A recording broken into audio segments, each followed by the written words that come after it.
For 40 years, Judge Harold Vance kept one file in the bottom drawer of his desk, the only case in 34 years on the bench that he had never been able to close in his own mind. On a cold morning in March, a dying man knocked on his door, sat down at his kitchen table, and said the 7 words that would tear that file open again. "I lied, Your Honor. He didn't do it." Harold was 79 years old. He had buried a wife, 2 brothers, and most of the men he'd gone to law school with. He thought he was done being surprised by anything. He was wrong. The knock came a little after 7 in the morning. Harold was at the stove, scrambling 2 eggs he probably wouldn't finish, listening to the radio say it would freeze again that night. He almost didn't hear the door. When he opened it, the cold came in first, and then the man. He didn't recognize him at first. The face was caved in at the cheeks, the skin gone the color of old paper. A wool coat hung off him like it belonged to a bigger man, which it had, once. Then the eyes found Harold's and 40 years fell away, and Harold knew exactly who was standing on his porch. "Walter Pruitt," he said. "Judge." The man's voice was a rasp. "I know it's early. I didn't want to wait anymore. I can't." Harold stepped back and let him in. He didn't know why. Maybe because a part of him had been waiting for this knock for 4 decades and had stopped believing it would ever come. Walter Pruitt sat at the kitchen table with his hat in his hands. He wouldn't take the coat off. Harold poured 2 cups of coffee and set one in front of him, and the man wrapped both hands around it like he was trying to keep warm from the inside out. "You sick, Walter?" "Pancreas." He said it flat, the way men his age said these things. "They gave me till summer, maybe not that long." He took a slow breath. "I'm not here for sympathy. I'm here because I've got one thing left to do and not much time to do it, and you're the only man who can help me do it right." Harold sat down across from him. The eggs were going cold on the stove. He didn't care. "The Ridgway trial," Walter said. 1985. The fire out at the Hadley place. Samuel Ridgway. "I remember the case." Harold's voice came out steadier than he felt. He remembered every case. But this one he remembered the way you remember a tooth that aches when the weather turns. "You sentenced him. Life." Walter's hands were shaking now, and not from the cold. "On account of what I told that jury. I stood up there and I swore I saw him. Saw his truck out at the Hadley place the night it burned. Saw him standing by the barn with a can in his hand." He stopped. His throat worked. "I didn't see any of it, Judge. I lied. He was nowhere near that place." The kitchen went very quiet. Outside, a truck passed on the county road and faded. "Why?" Harold said. It wasn't really a question. It was the only word he had. "Because a man told me to. And because I was scared. And because I was 26 years old and stupid, and I thought it'd go away." Walter looked up and his eyes were wet. It never went away. Not one day in 40 years. Harold Vance had spent 34 years learning to keep his face still. He kept it still now. But under the table, his own hands had closed into fists. To understand why those 7 words landed the way they did, you have to go back to the kind of man Harold had been, and the kind of place this was. Cedar County sat up in the hills where 3 roads met and one of them was paved.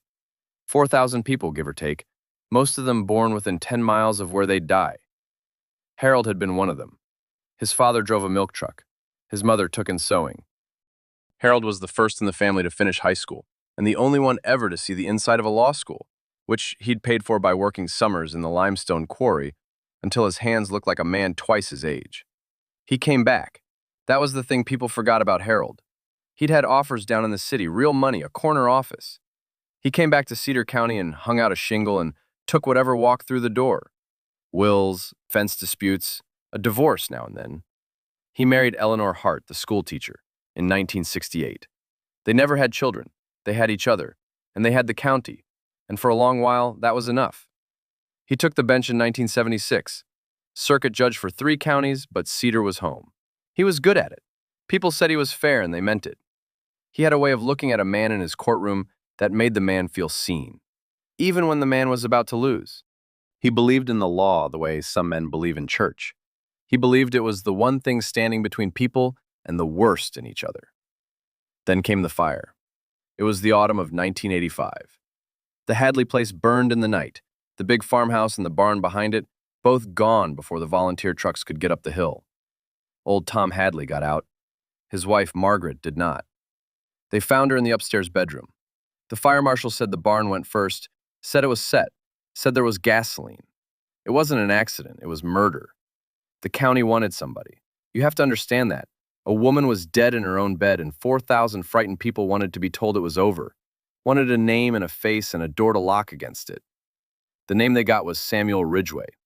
Sam was 24, a quarry hand like Harold had been. He'd had words with Tom Hadley 2 weeks before the fire over back wages. $50 Hadley owed him for a week of fence work and wouldn't pay. People had heard him angry about it at the feed store. He drove an old blue Ford. He had no alibi anyone could prove. Said he'd been driving alone the night of the fire.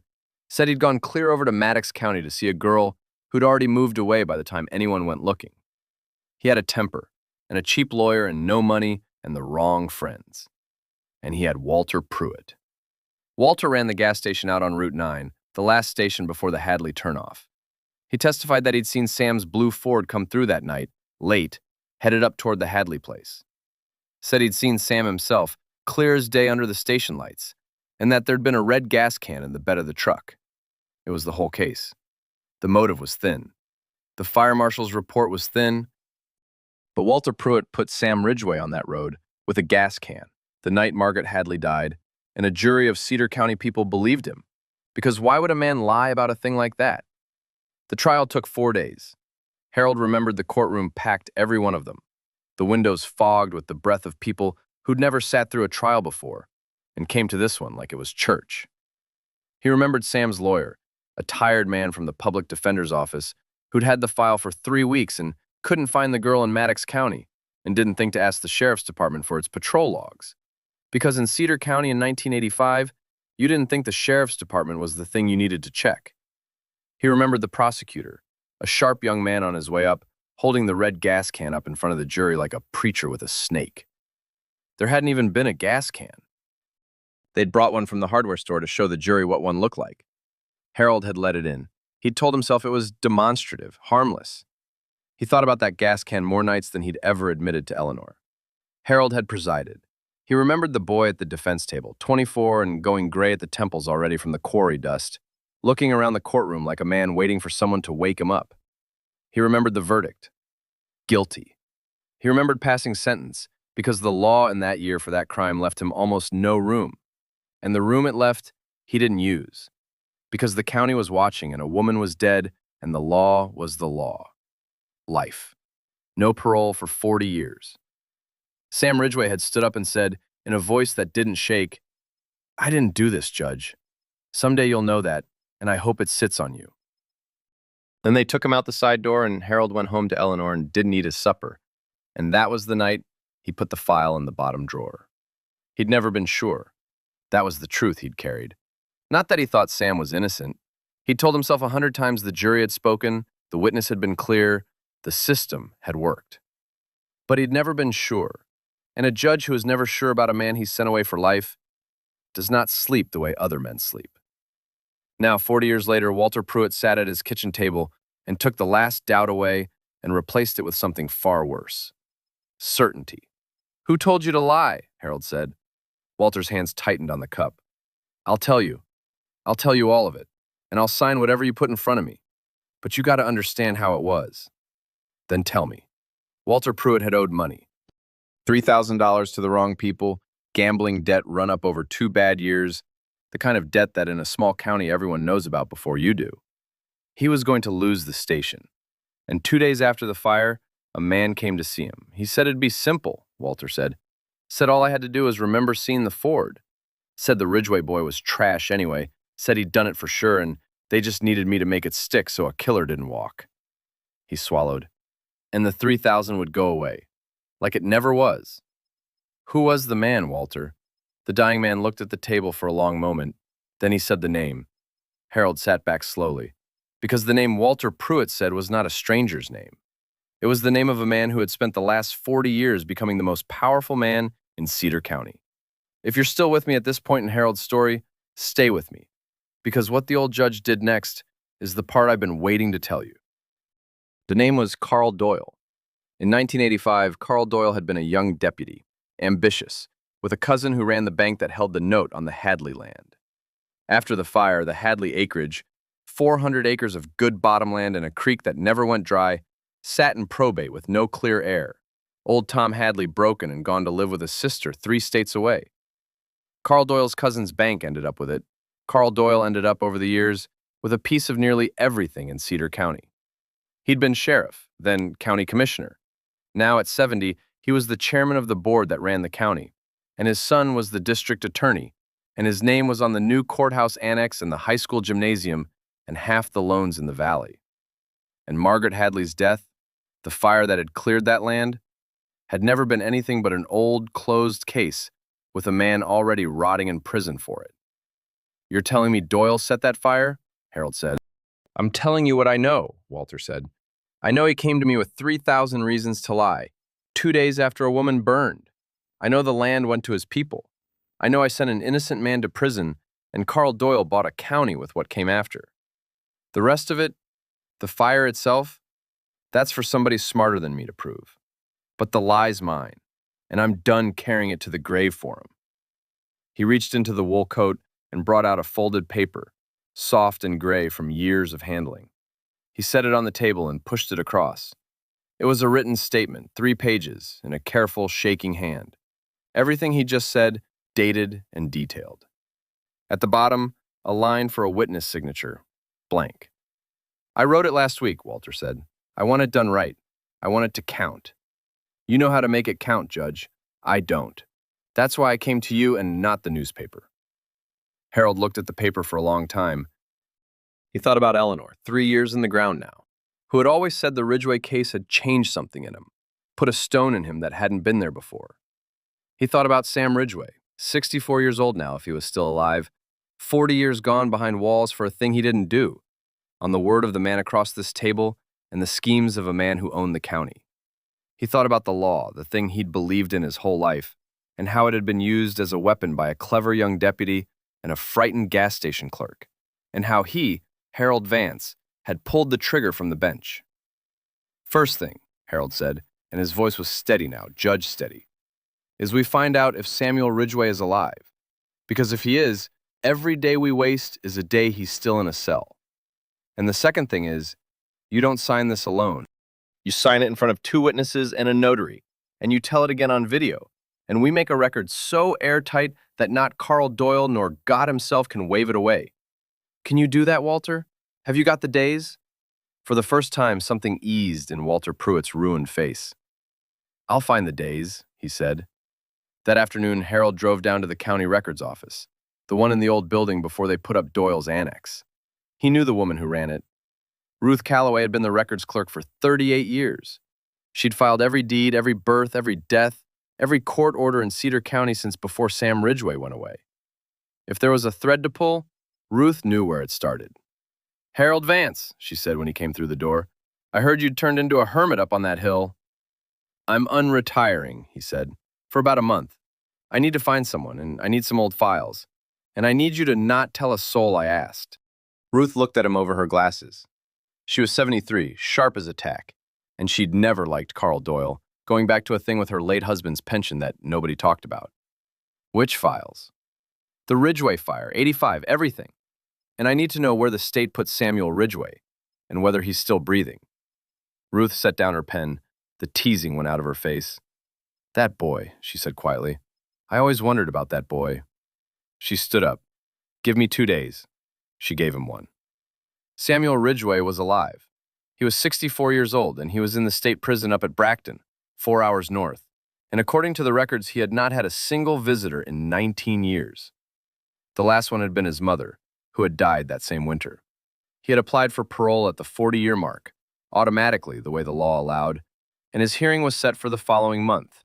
Ruth read the rest of it off the screen in a flat voice that got flatter the longer she went, which is how Harold knew it was costing her. 40 years of disciplinary records, and there was almost nothing in them. 1 fight, early, a young man's fight. After that, nothing. He'd worked the prison laundry for 31 years. He'd taught other men to read. The warden's file from 3 wardens back had a single handwritten line clipped to it that nobody had ever acted on. "This one doesn't belong here," it said. He had no lawyer. He had filed his own paperwork in a careful, blocky hand that Harold recognized as a man who had taught himself in a prison library. and in the box that asked the applicant to express remorse for his crime, Samuel Ridgway had written, "Every year for 40 years, the same 4 words. I am not guilty." Harold read that on Ruth's desk and had to step outside into the cold for a minute and stand against the wall of the old building until his chest let go. There was something else. Ruth had found it in a box of old sheriff's department logs that should have been destroyed decades ago and weren't, because the county was too cheap to pay for the shredding. A deputy's patrol logbook from October 1985, the night of the fire, and in it, in a deputy's board handwriting, was a notation. A traffic stop. A blue Ford pickup, plate that matched Sam Ridgway's, pulled over for a busted taillight at 11:40 that night. Over in Maddox County, 41 miles from the Hadley place, at almost the exact hour the fire marshal said the barn went up. The deputy who'd made the stop had written Sam a warning ticket and sent him on. The deputy's name was Carl Doyle. Carl Doyle had stopped Samuel Ridgway 40 miles away on the night of the fire and known with absolute certainty that the man could not have said it. And then Carl Doyle had buried the logbook and found a clerk who owed $3,000 and built a county on the ashes. Harold sat in his truck in the records office parking lot with that logbook and a plastic sleeve on the seat beside him. And for the first time in many years, he wept. Not for himself, for the boy at the defense table who'd said, "Someday you'll know," and had been right, and had paid for it with his whole life. Then he wiped his face, and he started the truck, and he drove home to do the thing he was put on this earth to do. It took 11 days to build it the right way, and Harold built it the way he'd once run his courtroom. Slow, careful, leaving no gap. Walter Pruitt signed his statement in front of Ruth Calloway and a notary, and then he told it again into a video camera. The whole story, the $3,000, Carl Doyle's name, his voice failing but his eyes steady. He looked worse every day, but he came every day. Harold filed a motion. He hadn't filed a motion in 15 years, and his hands remembered the shape of it before his mind did. A petition to vacate the conviction of Samuel Ridgway on the grounds of newly discovered evidence and the recanted testimony of the state's sole eyewitness. Attached the sworn statement, attached the logbook, attached an affidavit from a retired circuit judge named Harold Vance, who stated for the record that he had presided over the original trial and now believed, to a moral certainty, that he had sentenced an innocent man. He drove it down to the courthouse himself, Carl Doyle's annex. He filed it with the clerk and asked for an emergency hearing, given the petitioner's age and the upcoming parole date, and the clerk, a young woman who hadn't been born when Sam went away, looked at the name Carl Doyle in the body of the motion and went a little pale. The word got around Cedar County the way a fire gets around a dry barn. The first call came that evening. The district attorney, Carl Doyle's son, a smooth man of 45 named Brett, was warm and concerned and reasonable. He understood Judge Vance was getting on in years. He understood old cases could weigh on a man. But this was a 40-year-old murder, a settled matter, and dragging it back up on the word of a dying gambler with a grudge, well, it would only hurt people. The Hadley family, the county, Judge Vance's own good name. "Brett," Harold said, "your daddy stopped that boy 41 miles away the night of the fire and wrote it in his own hand. I'm holding the page. Now you can come to that hearing and do the right thing, or you can come and do your daddy's thing, but either way, I'll see you in court." He hung up before the man could answer. His heart was going hard. It felt, he realized, wonderful. He hadn't felt this awake in 20 years. They tried the soft way first. A man Harold had known 40 years, an old golfing friend of Doyle's, came up the hill with a bottle of good bourbon and a lot of talk about legacy, about how a man's last chapter ought to be peaceful, about how nobody wanted to see Harold spend his final years in a fight he couldn't win. Harold gave him a cup of coffee and sent him home with his bottle. Then the mayor, Doyle's man, of course, gave a quote to the county paper calling the petition an unfortunate embarrassment to a county that had healed long ago, and saying it was a sad spectacle, an old man chasing ghosts. People read it at the diner. Some of them nodded. Some of them, the older ones, the ones who'd always wondered about that boy, did not. And then they tried the hard way. Harold's truck was keyed in the courthouse lot, a long white scratch from headlight to tail. A county inspector he'd never met showed up to tell him the wiring in his house was out of code, and he had 30 days to bring it up or vacate. His pension, The state judicial pension he'd drawn clean for 15 years was suddenly under administrative review. Then someone got into the records office at night.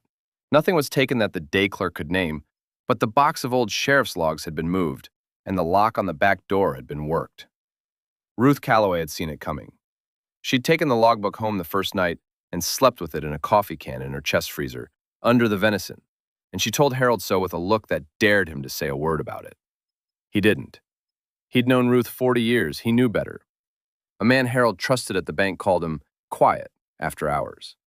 Carl Doyle had been in that day asking who held the note on the Vance property and whether there was any paper he could lean on. There wasn't. Harold had owned his house free and clear since the year Eleanor retired. The banker said Doyle had stood in the lobby a long minute, jaw tight, and then walked out without another word. And the banker had felt, he said, like he'd watched a man realize the ground had finally run out under him. Harold Vance had sat on the bench for 34 years. He knew exactly what it looked like when powerful men got scared. It looked like this. He didn't bend. He'd buried his wife. He was 79. There was almost nothing left they could take from him that he was afraid to lose.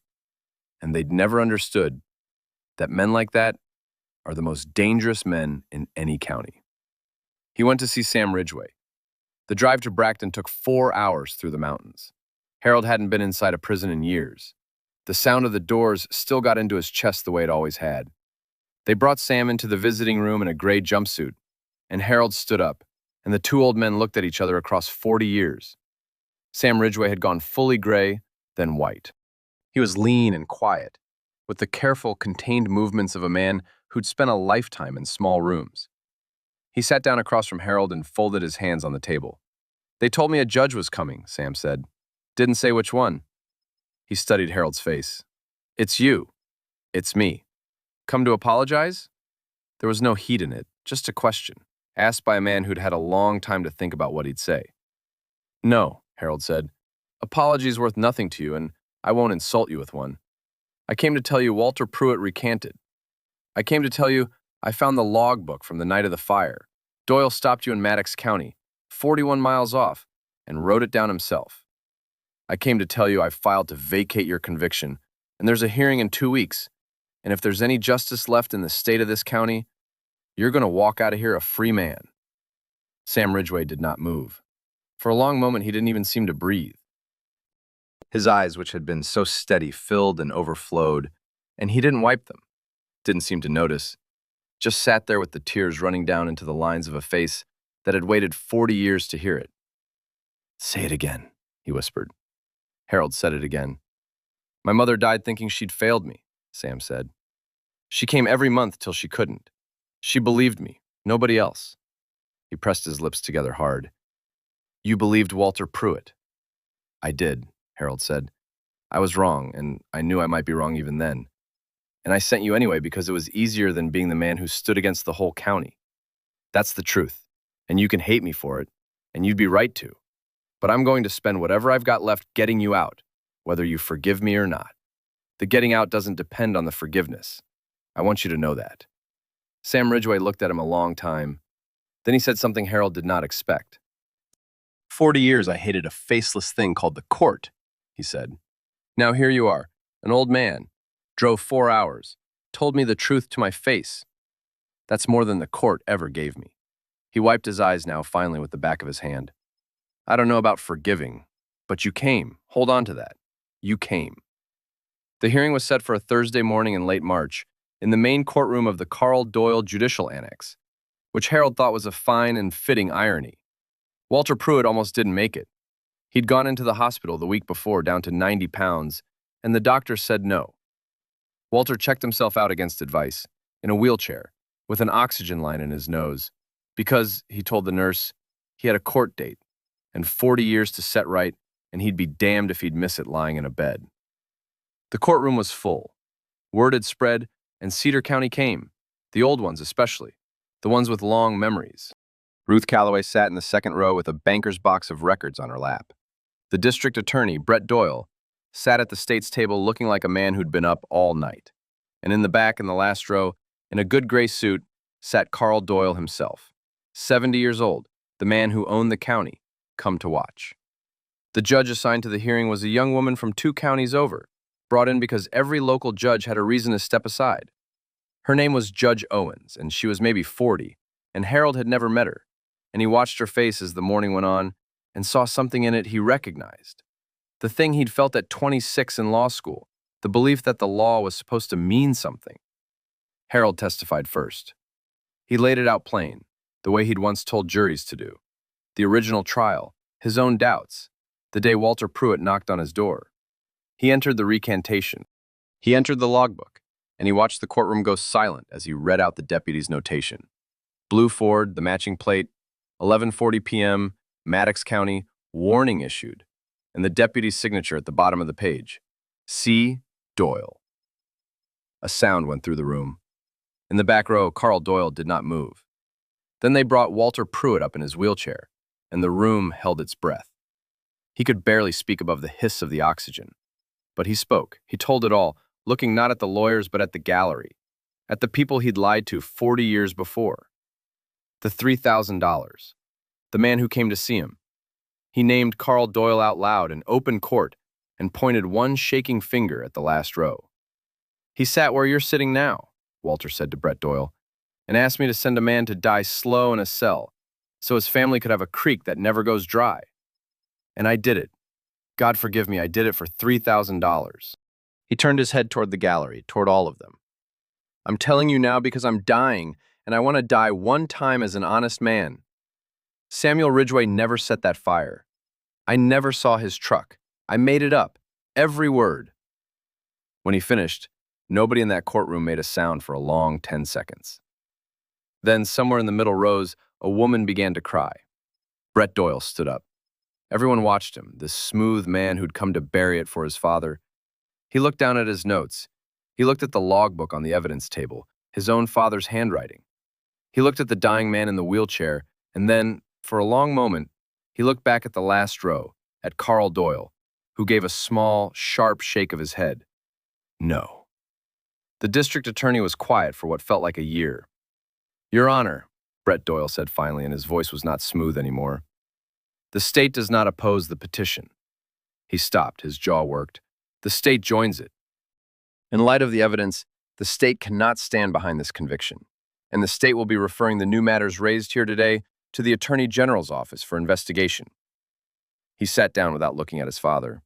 In the last row, Carl Doyle stood up and walked out of the courtroom, alone, and the doors closed behind him. And that was the last time most people in Cedar County ever saw him a free man. Judge Owens took a recess of 15 minutes. When she came back, she didn't read from any paper. She looked out at the courtroom, and then she looked at Harold Vance, and then she spoke. 40 years ago, she said, this court took a man's entire life on the strength of a lie that another man was paid to tell, and a piece of evidence that was deliberately hidden by an officer of the law.